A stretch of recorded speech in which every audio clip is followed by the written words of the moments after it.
Jayden Libran is a puppeteer, voice actor, puppet builder, and Muppet memorabilia collector. In part 1 of the Swazzle Workshop, Sean talked to Jayden about what it was like to start a career in puppetry at such a young age, and the art of marrying character and voice. But Sean started the conversation off by asking Jayden how he became such a big Muppet fan. There was a lot of Sesame Street influence in my house because my mom had watched it and my brothers liked it, and a lot of Muppet books. But growing up, I always saw myself as sort of the outcast kid, in which I didn't really want to be forced into this bubble of what boys were supposed to like, which was WWE or football or basketball or just stereotypical boy things. Sure. And I wanted to explore what the imagination could do, which in my case turned out to be puppetry and Muppet stuff and art and voiceover. And I think I'm a lot happier having done that and took that path instead of being shoehorned into sports and things that I didn't really want to do. So it has a unique sense of individuality behind it as far as my interests go. In a lot of ways, a lot of people in the puppetry community maybe kind of feel like outcasts. And I also feel like the Muppets in their prime really spoke to that. Like it was really a group of like weirdos. Rejects and things and such. Yeah. Yeah, and they're all happy together to be, working and doing things together. So did you start practicing puppetry on your own? Like you get a camera and start? Well, I didn't have a camera for the longest time. It was just my mirror in my garage. And I'd spend some hours at my first home in this big mirror in my garage and just doing puppet stuff. And I would lip sync to some Muppet videos on the computer. And it was really just mirror stuff. And once I turned 12, I believe, was when I got my first camera and started my first, my only YouTube channel. Well, one of my YouTube channels. And have been making puppet films and shorts and things like that ever since I was 12. So it'll be 10 years on July 11th that I've had a YouTube channel with puppets. And I feel like a lot of puppeteers maybe have this in common, which is starting at such an early age. Like I feel like there are people that encounter puppets when they're kids, and then that just carries them through.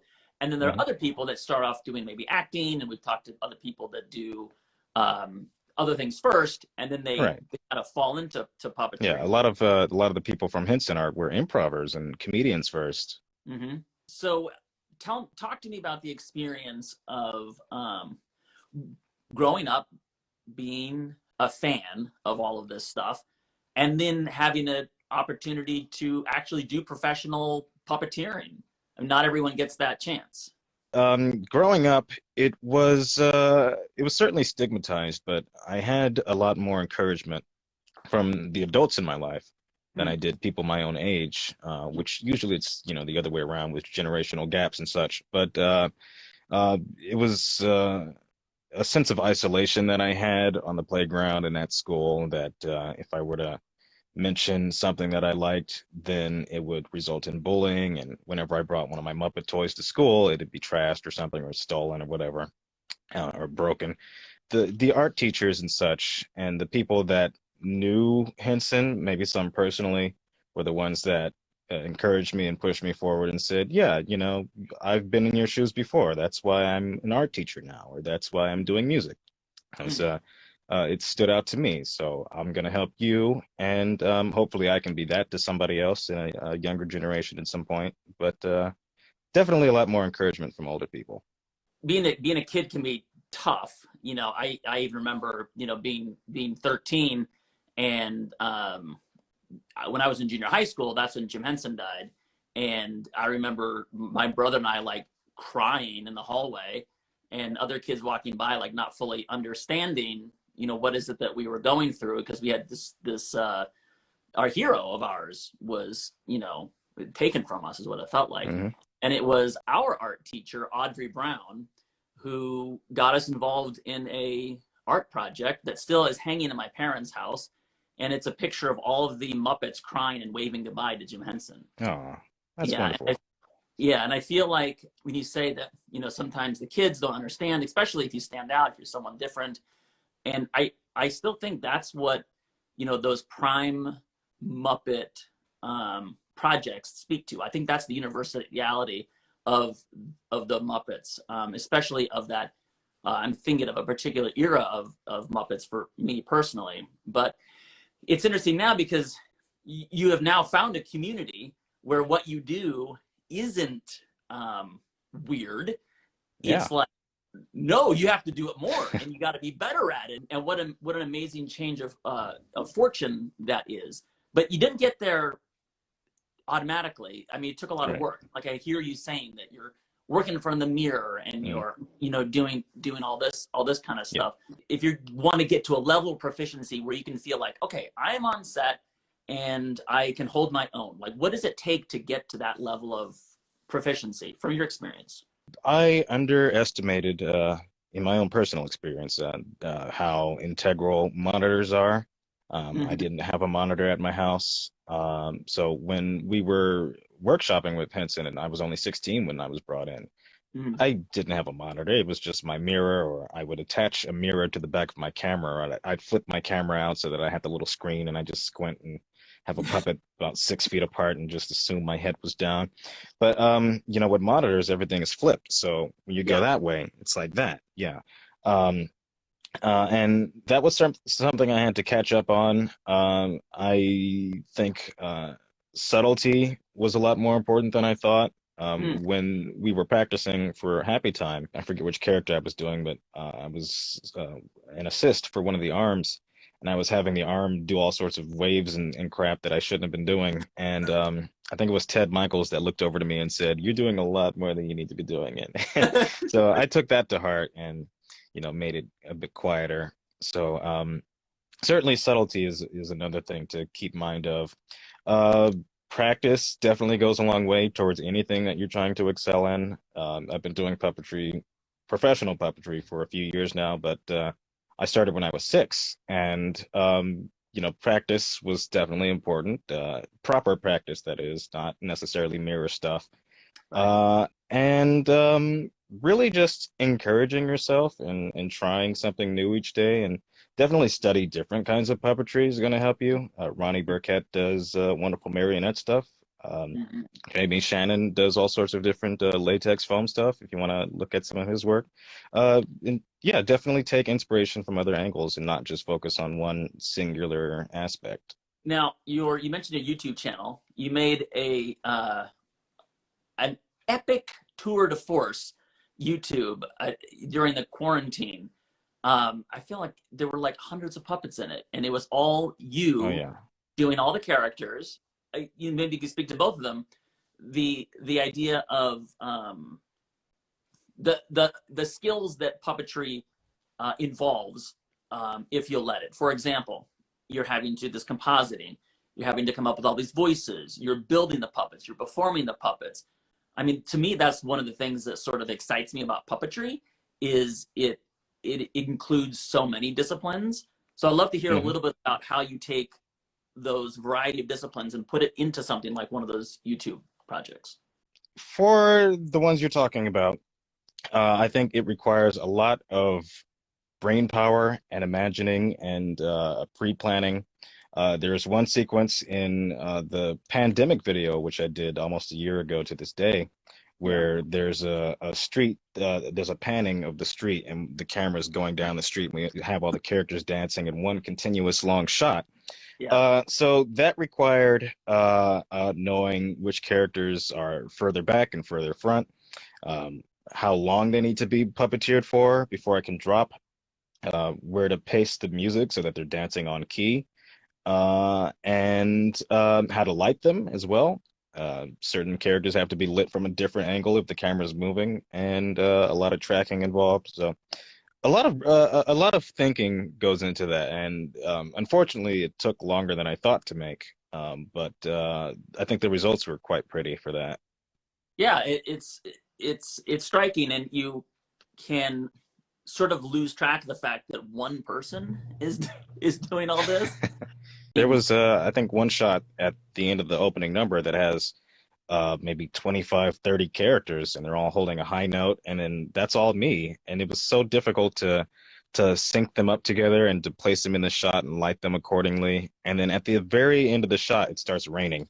so all the characters have to look up in time and wander around at the reins. So definitely a lot of remembering involved as well, and tracking, and just a lot of stuff that I most certainly would not encourage any sane person to do on their own.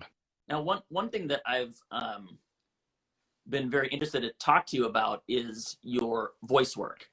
And I know that you're doing some professional VO work now for cartoons, and your voice work is very good. So I would love to hear a little bit about whether you're mimicking an existing character, like I know you can do the voices of The Simpsons quite convincingly, or whether you're developing a character of your own. I'd love to hear a little bit about that process. What is that process for you? How do you go about that? Let's start with an original character first. This is a character called Maverick Clemens, and he's sort of based off these voice recordings that I would do, where I would talk like a very specific manner and break up my syllables like that. Yes, and that is how I speak. It is a speech impediment. Don't make fun of me.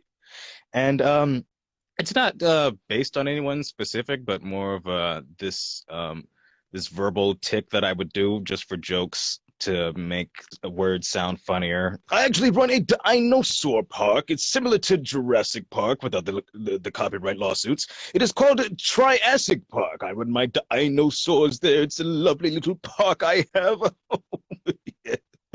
Yes.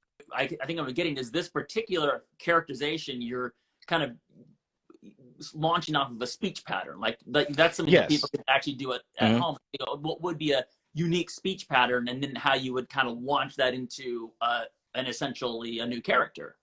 Yeah, and most people don't pick up on this, or at least acknowledge it, but a lot of vocal tics that people do at home, like if they're cooking, they might do or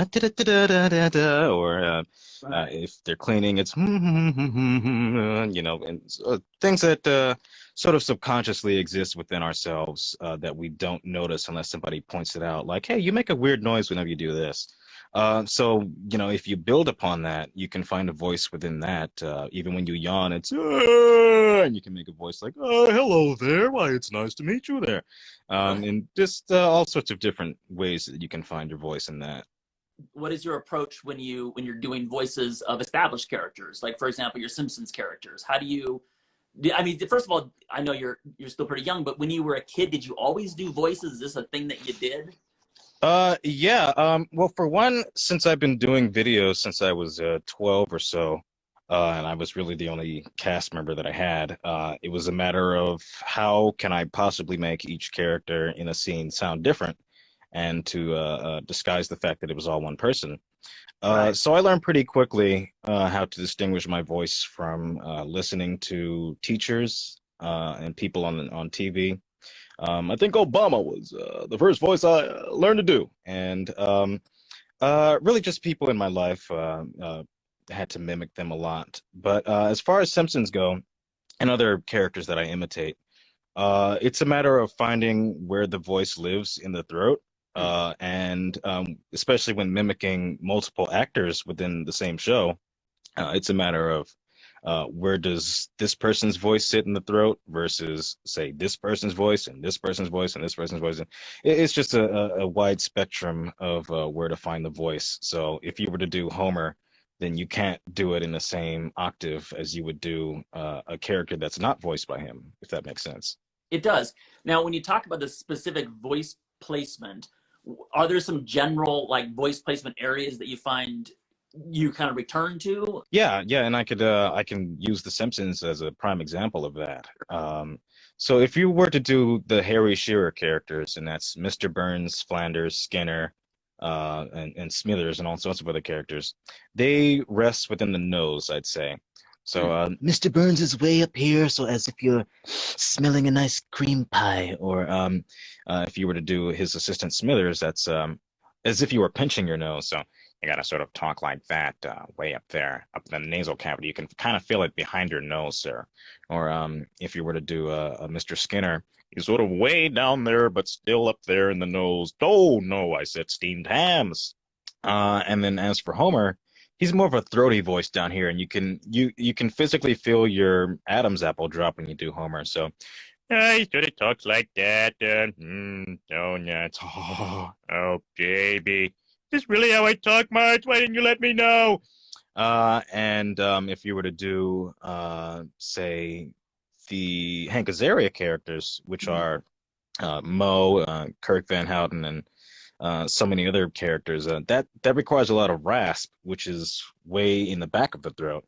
So you want to talk like that and add a little crispiness to it, a little like like you swallowed a Rice Krispie that was raw in the freezer, covered in ice, and all sorts of other crap. So yeah, nasal throat and then raspy throat is where some of those voices lie.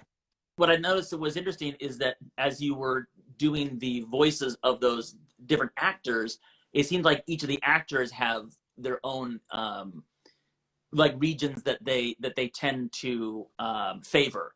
And if you can kind of figure out where the voices, tend to sit within those actors, then it's just a matter of moving left or right, or a little more nasal, a little more thing, just to like dial in the specifics.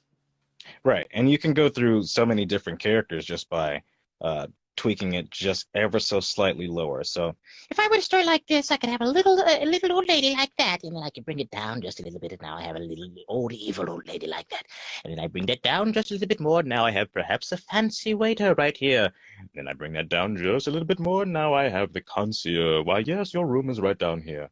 So, just sort of take it down each level. Now you've got all sorts of different voices like that. And talk to me a little bit about voice and character, because we talked to a lot of people on this that have a background in acting. Like, voice is one part of it, and I feel like really understanding the character is another way. So talk to me a little bit about that marrying the voice and character. Well, for me personally, I like to see the character that I'm doing first. I never have the voice in mind when I build a puppet. So certainly looks play a role. If I have a character that's got his eyebrows down like that, then he's probably gonna talk like that or something like that.